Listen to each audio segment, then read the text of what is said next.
तो hello guys, आप देख रहे हैं बेसिक ज्ञान और आज की वीडियो में हम बात करने वाले हैं इंट्रिंसिक वैल्यू के कैलकुलेशन के बारे में। इंट्रिंसिक वैल्यू निकालने के कई सारे तरीके हैं। हर तरीके से आपको अलग अलग वैल्यू मिलती है और कोई तरीका सही या गलत नहीं बोल सकते। किसी के लिए कोई तरीका सही हो सकता है, किसी के लिए वो गलत भी हो सकता है।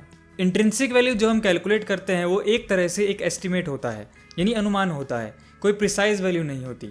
तो आज मैं जिस मेथड की बात कर रहा हूँ, जो कि सबसे आसान तरीका माना जाता है, ये मेथड बेंजामिन ग्राहम की एक बुक द इंटेलिजेंट इन्वेस्टर में मेंशन किया गया है। शायद आप में से कुछ लोगों ने ये बुक पढ़ी भी हो, तो आपने इस फॉर्मूले को उसमें देखा होगा। अगर आपने ये बुक नहीं पढ़ी है तो मैं आपको रिकमेंड करूंगा आप ये बुक ज़रूर पढ़ें। डिस्क्रिप्शन में आपको लिंक मिल जाएगा। अब बात करते हैं कि कैसे इस फॉर्मूले का यूज़ करके हम इंट्रिंसिक वैल्यू निकाल सकते हैं। पहले हम इस फॉर्मूले को समझ लेते हैं।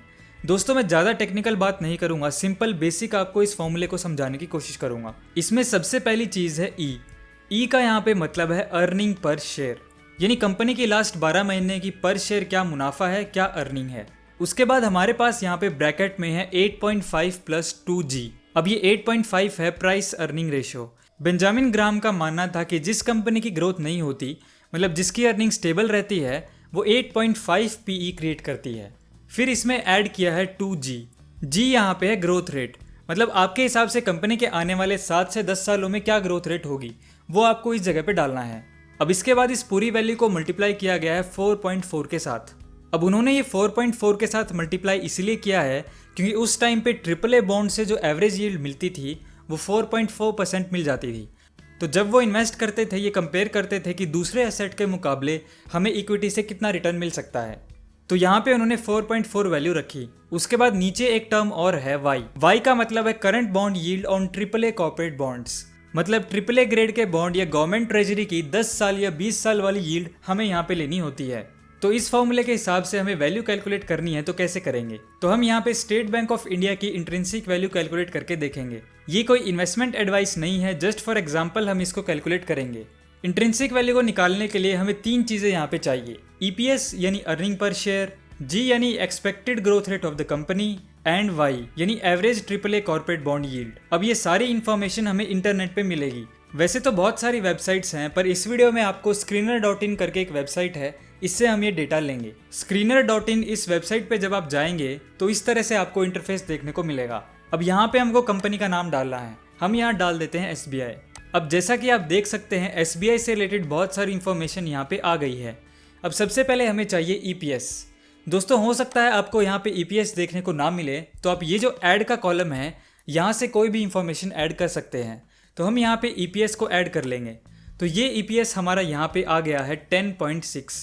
दोस्तों, जब आप ये ऐड करेंगे तो आपको लॉगिन करने के लिए बोलेगा, तो आप सिंपली रजिस्टर करके लॉगिन कर लीजिएगा, ये बिल्कुल फ्री है। अब हम यहाँ EPS डाल देते हैं 10.6। दूसरी चीज़ हमें यहाँ पे चाहिए एक्सपेक्टेड ग्रोथ रेट। अब हम एक्सपेक्टेड ग्रोथ रेट के लिए जो कंपनी की पहले की ग्रोथ रेट है वो देखते हैं। हमें यहाँ पिछले 3 साल तक की सेल्स ग्रोथ दी हुई है, बट आई थिंक हमें 5 साल तक की देखनी चाहिए। तो आप यहाँ से 5 ईयर्स या 7 ईयर्स या 10 ईयर्स अलग अलग टाइम्स की सेल्स ग्रोथ को ऐड कर सकते हैं। हम बीच का ले लेते हैं, 5 साल की हम देखें तो ग्रोथ रेट है 6.03। अब क्योंकि हमें यहाँ पे एस्टिमेटेड ग्रोथ रेट डालनी है, तो ये पर्सन टू पर्सन जो आप अपना कंपनी के बारे में एनालिसिस करेंगे उसके हिसाब से डिफरेंट हो सकती है। तो हम यहाँ G की जगह डाल देते हैं 6। अब हमें तीसरी चीज चाहिए Y, average AAA corporate bond yield. तो इसको हम गूगल पे सर्च कर लेंगे। तो हम यहाँ पे देख सकते हैं कि इंडिया की 10 ईयर की बॉन्ड यील्ड दिखा रहा है 6.7। तो हम यहाँ पे Y की जगह डाल देंगे 6.7। अब हम जब इसको कैलकुलेट करेंगे तो हमारे इस स्टॉक की इंट्रिंसिक वैल्यू आ जाएगी 143।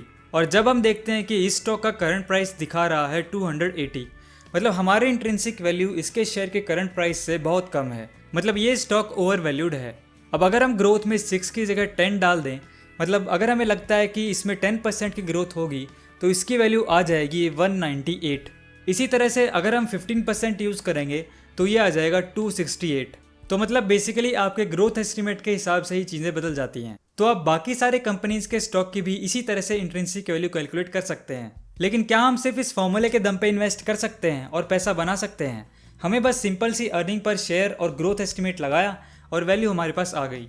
तो क्या इतना ईजी है इन्वेस्ट करना? अगर इतना ईजी होता तो हर कोई इसको करके इन्वेस्टर बन जाता, लेकिन ये इतना ईजी नहीं है, क्योंकि इस फॉर्मूले में हम कंपनी के डेट को इंक्लूड नहीं करते हैं, यानी कंपनी के ऊपर कर्जा कितना है। ना ही ये आपको कंपनी के प्रॉफिट मार्जिन बताता है, ना ही ये बताता है कि कंपनी के प्रोडक्ट्स की ब्रांड वैल्यू कैसी है, और ना ही ये फॉर्मूला कंपनी के फ्री कैश फ्लो, कंपनी के मैनेजमेंट एंड प्रमोटर्स के बारे में हमें बताता है। तो इसलिए हम सिर्फ इस वैल्यूएशन को करने से इन्वेस्टिंग डिसीजन नहीं ले सकते।